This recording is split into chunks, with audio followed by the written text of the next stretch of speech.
আন্তর্জাতিক ক্রিকেট থেকে অবসরের ঘোষণা করে দিলেন ইংল্যান্ডের কিংবদন্তি অলরাউন্ডার মঈন আলী। দীর্ঘদিন ধরে একাধিক ম্যাচে তিনি শক্তিশালী পারফরমেন্স করেছিলেন। ভারতের বিরুদ্ধে মঈনের রেকর্ড বেশ ভালো। বিরাট কোহলির ২২ গজে বেশ কষ্ট দিয়েছেন তিনি। কোহলিকে ১০ বার আউট করেছেন মঈন আলী। তবে এখন ক্যারিয়ারে গুরুত্বপূর্ণ সিদ্ধান্ত নিয়েছেন মঈন আলী। তিনি বলেছেন ইংল্যান্ড ক্রিকেট দলকে এগিয়ে যেতে হবে। চেন্নাই সুপার কিংসের সঙ্গে মঈনের বিশেষ সম্পর্ক রয়েছে। আইপিএলে অনেকবার দলের হয়ে দারুণ পারফর্ম করেছেন তিনি। ২০১৪ সালে ইংল্যান্ডের হয়ে অভিষেক করেছিলেন মঈন আলী।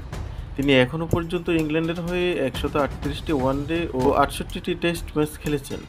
এছাড়াও খেলেছেন ৯২টি টি-টোয়েন্টি ম্যাচ।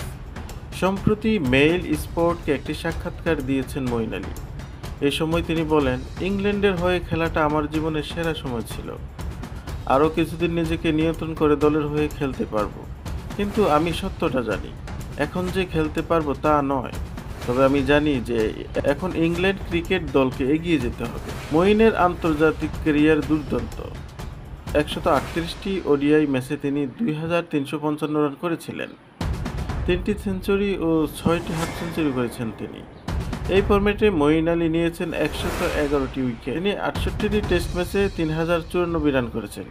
তিনি ৫টি সেঞ্চুরি এবং ১৫টি হাফ সেঞ্চুরি করেছেন। টেস্টে তিনি ২০০৪টি উইকেট নিয়েছেন। ৯২টি টি-টোয়েন্টি আন্তর্জাতিক ম্যাচে মঈন আলী ১২২৯ রান করেছেন। সেই সঙ্গে ৫১টি উইকেটও রয়েছে তার।